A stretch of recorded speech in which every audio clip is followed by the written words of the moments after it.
Welcome to Texas, y'all. My name is Jason Clark, as Reagan mentioned in that nice welcome. I'm local, I live in Dallas, and I work for Sophos. I'm responsible for managing our sales engineering team here at Sophos, and my team spends a lot of time with customers designing secure solutions. We tend to talk a lot about ransomware and phishing and exploits and the next malware. What we don't talk about is what's behind the scenes, the hidden architecture, the people, the organizations that deliver these attacks and affect the businesses that we deal with. Behind every ransom demand, every ransomware, every phishing email, every exploit is a human, a network of individuals, organizations, and enterprises, all driven by ambition, maybe greed, perhaps opportunity, depending on the case. So Maxim was born in the late 80s in Ukraine. Later moved to Russia, became a Russian national. And if you think about this time, late 80s, 90s, it was a pretty unique environment. It shaped the rise of oligarchs, the digital underground that Maxim would eventually thrive in. It was a fairly tough time. Savings evaporated overnight, inflation skyrocketed to 2,500%, and it created this criminal organization. And there wasn't a whole lot of opportunity, but some found opportunity. Even those well-educated in development, technology, business, had to turn to the black market to make a living. What they were planning would eventually span espionage, ransomware, several other criminal organizations became involved. So there's a lot of connections when you think about ransomware and how deep it runs. Dridex, being developed in Russia, wasn't just ransomware, wasn't just a banking Trojan.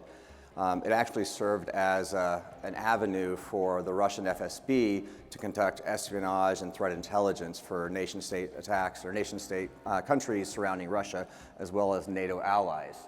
So how did you get away with this for so long? We're 3 to 4 years into Dridex, into Game Over Zeus, and Game Over Zeus was eventually taken down. Well, part of that is due to the nation-state protection of Russia across some of these organizations. And around this time, it's been reported that Maxim was tasked by the Russian government to conduct espionage against NATO allies, right? So that allowed them to continue to operate as long as you don't attack Russia businesses or the state itself. So we'll dig a bit deeper into some of the other characteristics of why they're able to get away with this cybercrime for so long.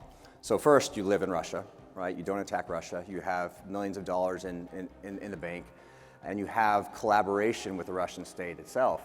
And this collaboration wasn't just payoffs, racketeering, it ran pretty deep. It gets a bit deeper. This gentleman's name is Vadim Krasikov. The picture may look familiar to you. He gained international attention back in 2019, maybe 2000, for the assassination of a Chechen separatist in Berlin, Germany. This was broad daylight at a park. He had a disguise. He took about 2 weeks to build his cover, traveling around Europe, finally landed in Berlin to execute his mission.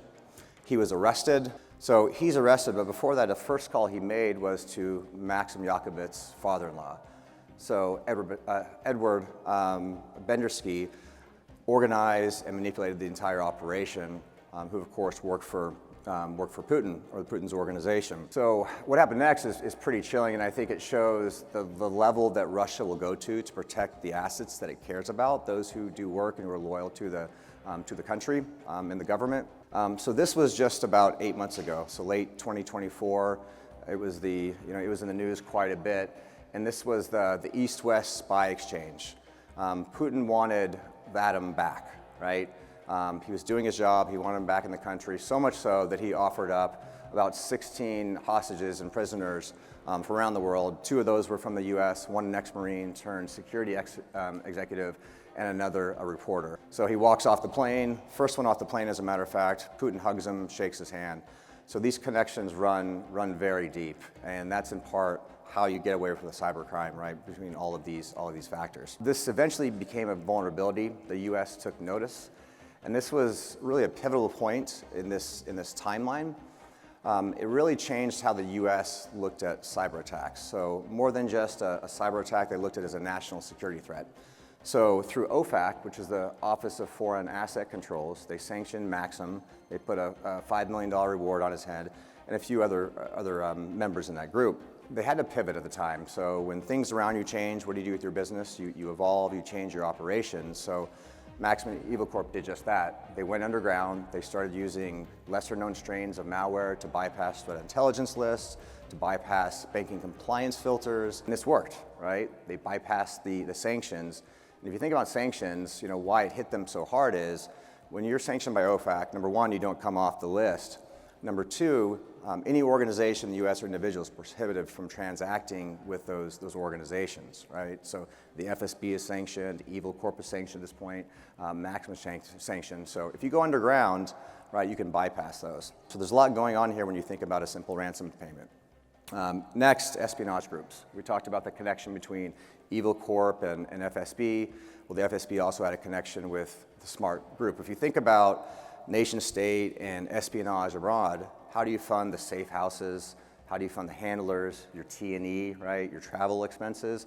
Well, you work with a underground money laundering group, right? The same thing with the Latin America, the South America, Central American cartels, right? They have a need for crypto as well, for smuggling, bribery, investing in offshore assets as well. So if you look at some of these on the right-hand side, these are some of the groups that we're attacking.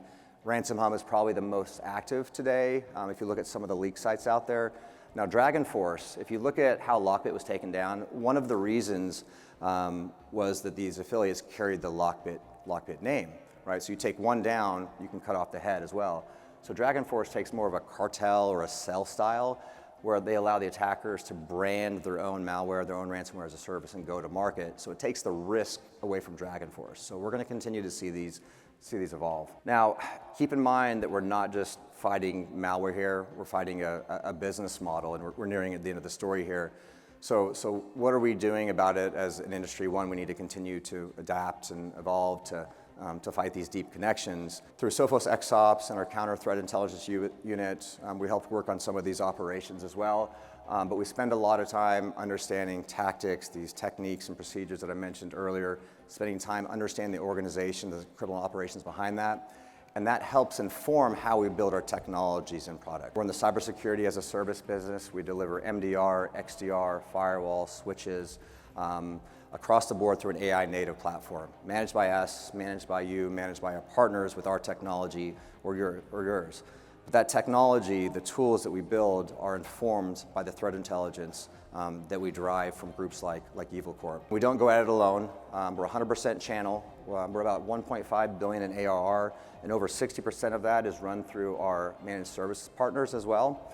And our MSPs and partners help operationalize the technology and the services that we deliver. I appreciate the time. I hope you learned something today. I find this fascinating. I hope you did it as well. We'd love to talk more about it. So we have 3 boardrooms, so we'll see some of you there. And if you're not in there, please stop by our booth. Thank you for your time.